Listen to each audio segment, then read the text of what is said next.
오늘 부활 연속 설교 마지막인데 하나님 나라 제목으로 말씀을 전하겠습니다. 오늘 그래서 한 시간 만에 많은 걸 할 수는 없지만 오늘 부활과 하나님 나라는 연결되어 있다. 이것을 좀 기억하시는 차원에서 그렇게 좀 제안해서 말씀을 좀 들으시면 좋겠다 싶습니다. 예수님이 부활하신 목적은 하나님 나라입니다. 하나님 나라는 성경 전체를 관통하는 너무나 중요한 주제입니다. 에덴 동산이 하나님 나라를 보여준 거죠. 거기서 시작된 하나님 나라. 그런데 그 안에서 죄를 짓고 인간이 쫓겨났기 때문에 인간이 새롭게 하나님 나라를 사모하면서 살아가야 되는 것이 필요했는데, 그래서 예수님께서 오셨습니다. 하나님 나라를 가지고 예수님이 땅에 오신 거죠. 예수님께서 공생애 때 처음 선포하신 말씀이 하나님 나라입니다. 회개하라, 천국이 가까이 왔느니라. 이게 예수님의 첫 번째 선포예요. 예수님이 공생애를 시작하면서 세상 사람들이 딱 나타나서 하신 말씀이 천국이 왔다, 천국이 있다. 이게 첫 번째 선포였습니다. 예수님이 천국이고 예수님이 하나님 나라입니다. 예수님이 선포하신 복음은 하나님 나라 복음입니다. 하나님 나라가 있다는 거. 이 세상 나라가 전부가 아니라 하나님 나라가 있다는 것입니다. 세상 사람들은 하나님 나라를 못 봤기 때문에 이 세상 나라가 전부인 줄 알고 사는 거죠. 근데 이 세상이 전부가 아니다. 하나님 나라가 있다. 그래서 그것을 가지고 오셔가지고 세상 나라가 전부인 줄 알고 살아가는 우리들에게 보여주셨습니다.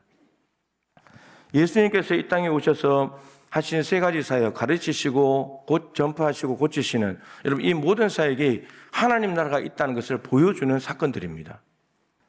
그런데 하나님 나라는 십자가의 죽음을 통해서 좌절되는 것 같아 보입니다. 그러니까 예수님이 가르치시고 전파하시고 고치시는 사역을 통해서 남을 살렸잖아요. 남을 잘 되게 해줬잖아요. 하나님 나라로 초청해 줬잖아요. 죄 용서해 주셨잖아요. 그런데 정작 자기는 십자가 죽는 거죠. 그러니까 하나님 나라가 좌절되는 것 같아 보이는데, 이 좌절되는 하나님 나라를 역전시키시고 하나님 나라가 여전히 있다는 걸 보여주는 사건이 부활입니다. 부활은 그렇지 않아서 매우 중요한 것이죠. 죽음이 끝이 아니라 하나님 나라가 있음을 보여주는 것이 부활입니다. 여러분, 죽음이 끝이라면, 그래서 부활이 없다면 하나님 나라는 불가능합니다.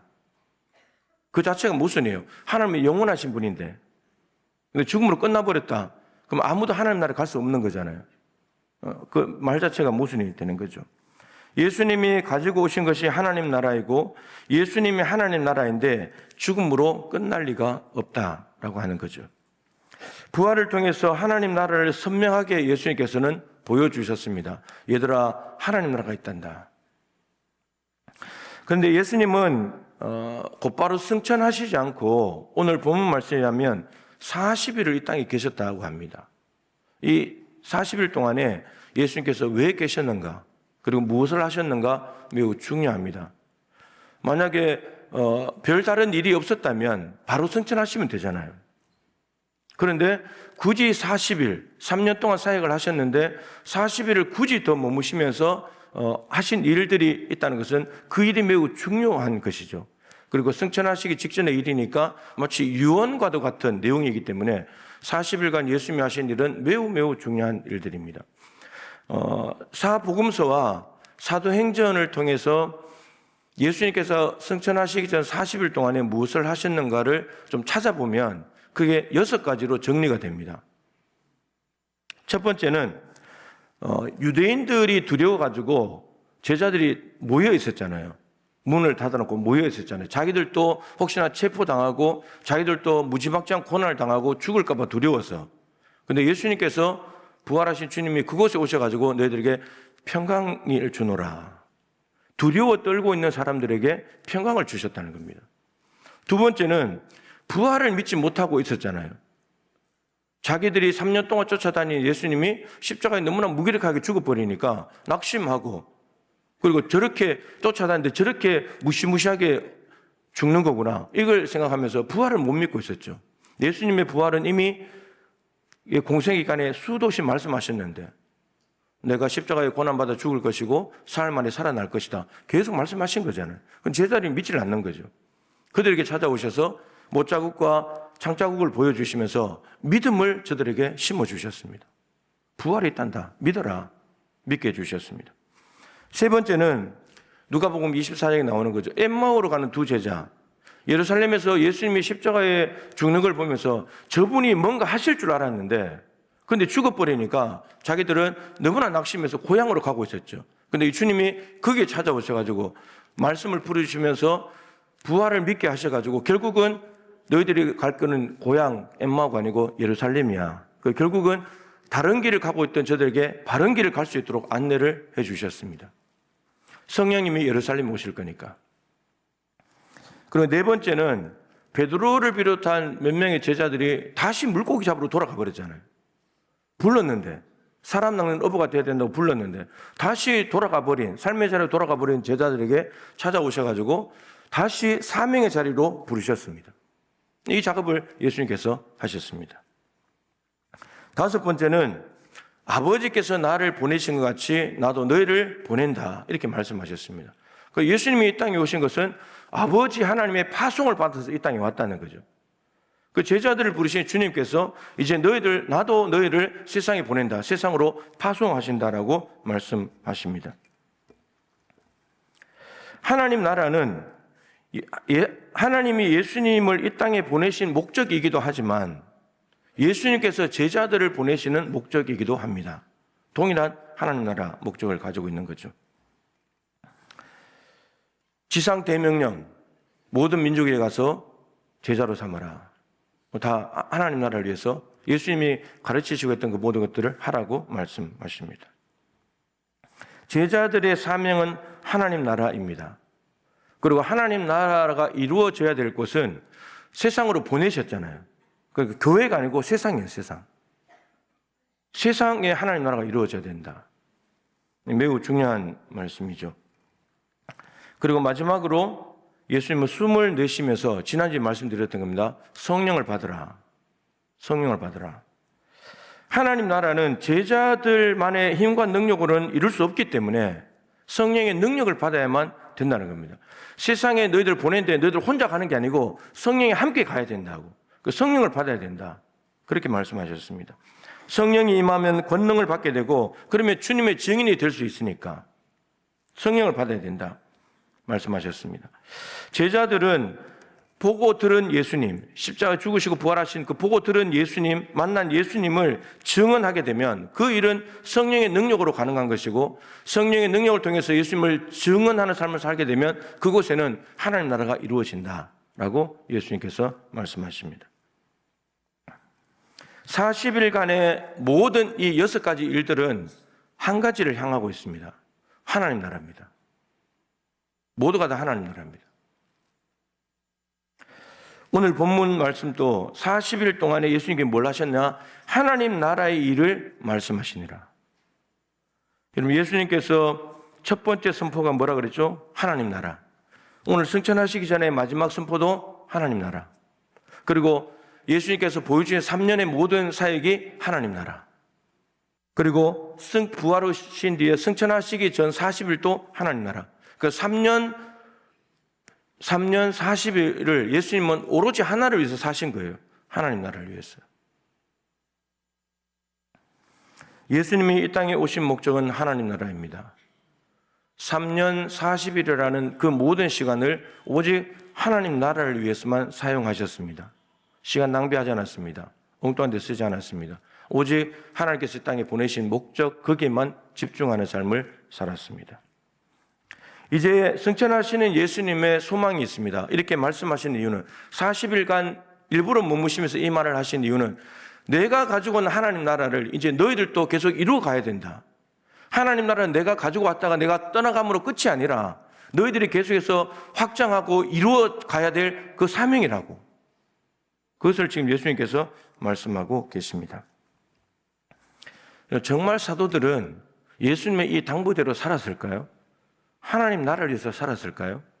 이거는 사도행전에 확인해 보면 돼요. 사도행전에 하나님 나라라는 용어를 찾아보면 7번 나옵니다. 여러분, 오늘 본문을 시작으로 해서 하나님 나라가 나오는데 그 지역을 따라가 보면 지금 예루살렘이잖아요. 예루살렘. 그리고 사마리아. 그리고 안디옥, 에베소. 그리고 사도행전 28장 31절이 마지막 장 마지막 절인데 거기에 하나님 나라가 나옵니다. 로마 감옥까지. 사도행전 전체가 하나님 나라가 뒤덮고 있습니다. 하나님 나라가. 그리고 감옥에서도 하나님 나라는 이루어져야 되기 때문에 바울이 로마 감옥에 2년 동안 머물러 있는 동안에 하나님 나라를 거침없이 가르치고 전파하는 일을 했습니다. 그러니까 감옥에 갇혀서도 그 일을 한다는 말은 바울의 사명도 주님께 받은 사명이기 때문에 하나님 나라를 하는 거죠. 그게 목적이니까 감옥에 있지 않아도 감옥에 들어가도 하나님 나라인 거예요. 하나님 나라.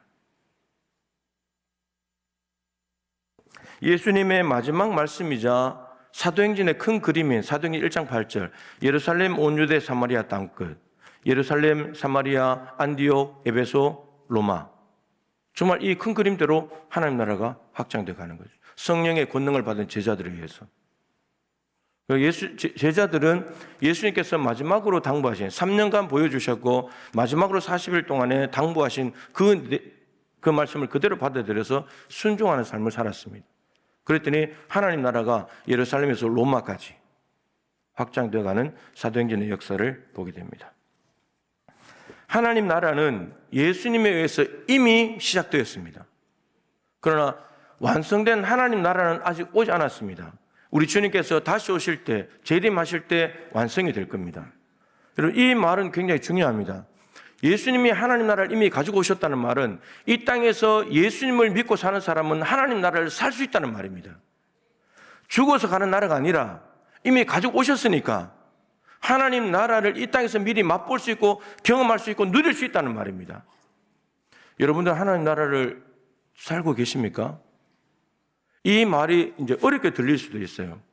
그럼 지난주에 말씀드렸던 성령께서 부활하신 예수님이 성령을 받으라고 한 이유, 예수의 주 되심, 나의 그리스도일 뿐만 아니라 나의 주인 되시는 것. 여러분, 주인이 하나님의 나라의 가장 중요한 의미가 하나님의 통치인데 하나님은 말씀으로 통치하시잖아요. 하나님께서 말씀하시는 대로 순종하면 그곳에 하나님 나라가 이루어지는 거예요. 그 말이에요. 예수의 주 되심, 내 안에 주인이 주님이시기 때문에 주님이 이걸 하자 그러면 이걸 하게 되면 이곳에 하나님 나라가 이루어지는 거고 저리로 가자 그러면 저리로 가게 되면 거기에 하나님 나라가 이루어지는 거예요. 주인의 뜻대로 가는 삶. 아까 집사님 마지막 기도했잖아요. 아버지, 하늘에서 아버지 뜻이 이루어진 것처럼 아버지의 뜻이 이루어지는 게 하나님 나라가 되는 거예요. 그래서 우리가 예수님을 믿고 예수님이 하자고 하시는 대로 하면서 살아가게 되면 하나님 나라를 계속해서 누리고 살 수 있다는 거죠. 그게 하나님 나라예요. 근데 이미 온 하나님 나라와 아직 아닌 하나님 나라 사이에는 간격이 있어요. 시간적인 관계. 예수님이 떠나가시면서 내가 곧 오겠다 그랬는데 벌써 2000년이 지나도록 안 오셨잖아요. 아직 완성된 나라가 오지 않았잖아요. 그러면 2000년이 지났으니까 오늘 말씀의 이 당부는 예수님이 가지고 오신 하나님 나라는 제자들이 이어받은 거죠. 주님 다시 오실 때까지 하나님 나라를 전하면서 산 거잖아요. 그 다음에는 누가 이어받냐? 신약 성경의 교회예요, 교회. 교회가 이 사명을 받아서 하나님 나라를 전파하는 사명을 가지게 됩니다. 그리고 세월이 흘러서 우리가 그 다음을 이어가야 되는 거죠. 우리 다음에는 우리 다음 세대들이, 그리고 그 다음 세대들이. 주님 오시는 그날까지 우리가 해야 될 일들은 하나님 나라예요. 부활하신 예수님을 믿는다면 그 사람의 존재 목적은 하나님 나라여야 합니다. 뭐 장사를 하든 직장에 다니든 사업을 하든 목회를 하든 뭘 하든지 간에 하나님 나라를 위해서 해야 된다는 거죠. 하나님의 통치가 내 삶의 영역에 이루어지도록 하나님의 뜻대로 장사하고 성경에 일치하게 사업을 하고 하나님께서 말씀하신 대로 목회를 하고 그래야 하나님 나라가 이루어지는 거예요. 주는 그리스도시요 살아계신 하나님의 아들이십니다. 이 신앙 고백 위에 세워진 교회라면 그 교회의 존재의 목적과 사명은 하나님 나라여야 합니다. 예수님이 온통 그랬고 사도행전의 사도들이 그랬고 교회들이 다 그랬기 때문에 교회가 하는 모든 사역이 하나님 나라를 지향해야 되고 실제로 이루어져서 맛보고 경험하고 확장시켜 나가는 사역이 되어야 합니다. 그러니까 그리스도인과 교회가 있는 곳들마다 하나님 나라가 이루어질 수 있다는 거죠. 이루어야 된다는 말이에요. 여러분, 불신자가 하나님 나라를 어떻게 보겠습니까? 불신자가 하나님 나라를 어떻게 볼까요? 믿는 우리들을 통해서밖에 볼 수 없습니다. 세상은 어떻게 하나님 나라를 볼까요? 교회를 통해서 봅니다. 다른 방법이 없어요. 그러니까 불신자들과 세상에 하나님 나라가 있다는 걸 보여주기 위해서는 우리가 먼저 하나님 나라를 경험해야 되고 맛보아야 되고 하나님 나라의 삶을 살아야 되는 거예요. 이 세상이 전부인 줄 알고 사는 사람들에게 예수님이 하나님 나라를 가지고 오셔서 보여주셨잖아요. 사셨잖아요. 하나님 나라가 이런 거다. 그랬더니 사람들이 예수님의 말씀과 삶을 보고 하나님 나라가 있구나. 그걸 알아차렸잖아요. 그랬듯이 우리의 삶과 이 세상에 존재하는 교회들의 모습을 통해서 저 불신자와 세상은 하나님 나라를 보게 된다는 거예요. 우리가 매우 먼저 맛본 사람들의 책임이죠. 사명이죠. 주기도문에 아버지의 이름이 높아지고 거룩하여지고 나라가 임하고 뜻이 이루어지길 바란다. 이런 게 다 연결되어 있어요. 아버지의 이름이 높아지는 것이 아버지의 나라가 되는 거예요. 그리고 아버지의 뜻이 아무런 방해도 없이 이루어지는 것이 하나님 나라예요. 그런데 하늘에서는 이미 다 이루어졌어요. 하늘은 이미 하나님 나라고 하나님의 뜻이 통하고 하나님의 뜻에 불복종하는 사람은 없어요. 그런데 이 땅에는 아직도 하나님의 이름을 높이는 것이 아니라 자기 이름을 높이고 바벨탑을 쌓는 사람들이 많이 있죠. 우리 이름을 내자. 우리 이름은 사라져야 되는데 세례요한처럼 주는 점점점 증가되고 우리는 점점 감소해야 된다. 우리는 쇠해지고 주님은 점점점 증가해야 된다. 흥해야 된다. 그 삶인데 하나님의 뜻은 하늘에서 이미 다 이루어졌잖아요. 근데 이 땅에는 하나님의 뜻에 불복종하는 사람들이 많다는 거죠. 특히 우리 사람들이. 다른 피조물들은 하나님의 뜻에 불복종하지 않습니다. 하나님께서 말씀하신 그대로 운행을 하는 거죠. 근데 정말 유일한 피조물들 중에서 가장 불순종을 많이 하는 것이 인간입니다. 가장 하나님의 형상대로 아름답게 지음받았으면서도. 그래서 이 땅에 이루어져야 되는 거죠. 그래서 내 뜻이 사라져야 아버지의 뜻이 이루어지게 됩니다. 여러분, 그곳에 하나님의 나라가 이루어지는 거예요. 나 자신이 먼저 하나님 나라를 경험하고 내 삶의 자리에서 그리고 우리 교회에서 하나님 나라를 먼저 맛보고 경험하게 될 때 그러면 우리 성도들 안에 교회 안에 하나님 나라가 이루어지게 될 것이고 불신자들과 세상 사람들은 우리를 보면서 하나님 나라가 저런 것이구나 알아차리게 되는 거죠. 그게 우리의 사명입니다. 자, 우리는 어떻게 바통을 이어받을 수 있을까? 40일간 머무시면서 예수님이 하셨던 일들을 다시 한번 주목해 볼 필요가 있습니다. 두려움을 평강으로 바꿔주셨습니다. 여러분, 세상을 두려워하고 사람을 두려워하고 고난을 두려워하면 하나님 나라를 이룰 수 없습니다. 평강이 있어야 됩니다. 고난이 와도 괜찮다. 세상 사람들이 박해를 해도 괜찮다. 힘과 권력자들이 짓눌러도 괜찮다. 평강이 있어야 하나님 나라를 위해 살게 됩니다. 불신앙을 신앙으로 바꿔주셨죠. 다른 길을 바른 길로 가게 해주셨죠. 잃어버린 사명을 다시 사명의 자리로 가게 해주셨죠. 인간의 힘이 아닌 성령의 능력으로 살아가라고 말씀하셨죠. 교회가 아닌 세상으로 너희를 보낸다고 말씀하셨죠. 여러분, 왜 바꿔주셨을까? 여러분, 이 말씀들이 두려움과 불신앙과 다른 길, 잃어버린 사명, 인간의 힘, 교회 안에만 머무는 것으로는 하나님 나라를 이룰 수 없기 때문입니다. 그래서 이걸 다 바꿔주신 거예요. 40일간 머무시면서 일부러 이런 불신앙을 가지고 부활을 믿지 않는데 부활을 전할 수가 없고 그러면 하나님 나라가 이루어질 수 없는 거죠. 불신앙은 하나님 나라를 이루지 못하게 하는 방해 요소예요. 그리고 다른 길로 가서는 성령은 거기에 임하지 않잖아요. 예루살렘에서 아버지 약속하신 그 성령 받아야 되는데 다른 길로 가고 있으니까 더군다나 낙심해서 가고 있으니까 다른 길로 가면 하나님 나라를 이룰 수 없는 길로 가는 거예요. 그리고 잃어버린 사명, 내가 하고 싶은 것을 여전히 가서 돌아가서 고기를 잡고 있으면 사람 낚는 어부가 돼야 되는데 그 일을 못 하잖아요. 그래서 다시 부르시는 거예요. 인간의 힘으로 안 되니까, 우리의 지식과 우리의 경험과 우리의 노하우와 우리의 힘과 권력으로 안 되니까 성령의 능력으로 바꿔주신 거죠. 우리의 힘으로는 하나님 나라 못 이루니까. 우리는 해봐야 내 나라 이루지 하나님 나라 이루지 못하잖아요. 그리고 교회 안에만 머무는 것, 여러분 이것도 하나님 나라를 방해하는 요소예요. 교회는 세상에 있는 우리를 부르신 곳이지 예수님은 보내시잖아요. 세상으로 가라고 하는데 교회 안에만 자꾸 머무는 것은 교회가 문제가 생기는 거예요. 나가야 되는 거예요. 나가야 돼. 세상에 비치고 세상의 소금이잖아요. 교회의 존재 목적은 세상입니다. 이 6가지의 부정적인 요소들은 다 하나님 나라를 방해하는 요소들인데 외부의 요소가 아니고요. 우리 내부의 요소들이에요. 근데 예수님은 그걸 아시기 때문에 그것을 부활을 통해서 다 바꿔주시면서 이 6가지를 바꿔놓으시고 너희들 하나님 나라를 위해서 살아라, 살 수 있다. 그리고 실제로 사도들은 그렇게 살았는 것이고요. 그렇다면 우리가 이 바통을 이어받아서 우리가 살아갈 수 있는 방법도 우리도 세상을 두려워하지 말고 부활을 확실하게 믿으면서 내가 있어야 될 자리가 어딘지를 깨닫고 내가 해야 될 사명이 무엇인지 그 사명의 자리에 있는지를 확인하고 그리고 성령의 능력을 입어서 내가 살아가는 세상 삶의 자리에서 하나님의 통치 아래에 복종하게 될 때 그게 하나님 나라가 이루어지는 거죠.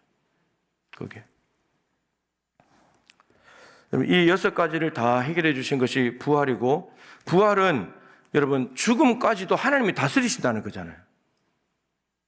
우리는 죽음을 못 다스리잖아요. 죽음의 지배를 당하는 존재지 우리는 연약하니까. 그런데 하나님은 죽음을 죽여버렸기 때문에 죽음도 다스리시는 분이잖아요. 땅이 혼돈하고 공하며 흑암의 기품이 있을 때 하나님의 영이 운행하시면 아까 제가 기도했잖아요. 보시기에 좋았더라. 하나님의 통치가 있는 곳에는 흑암이 있어도 괜찮고 공허가 있어도 괜찮고 무질서가 있어도 괜찮아요. 어둠이 있어도 괜찮은 거예요. 하나님이 통치해버리면 하나님 나라가 돼버리기 때문에. 그래서 여러분 하나님의 통치가 우리의 삶 가운데 우리 안에 우리 삶 가운데 우리 교회에 오도록 끊임없이 하나님께 자리를 내어드리고 하나님의 뜻에 복종하는 삶이 우리에게는 필요한 것입니다. 내 예수가 있고 내 부활이 있으면 내가 하나님의 먼저 통치 아래에 살게 되면 그래서 내 안에 하나님 나라가 이루어진다면 이 6가지 문제는 다 해결되는 거예요. 다 해결되면서 하나님 나라를 살 수 있게 되는 거죠. 그 무엇에도 흔들리지 않는 부활 신앙으로 하나님 나라를 방해하는 요소들을 다 해결하고 내가 먼저 하나님 나라를 살고 주님 다시 오시는 그날까지 내 삶의 자리에 그리고 동부교회 안에 하나님 나라를 세우고 그리고 세상으로 확장시켜 나가는 저와 여러분 우리 교회가 될 수 있기를 주님의 이름으로 축복합니다.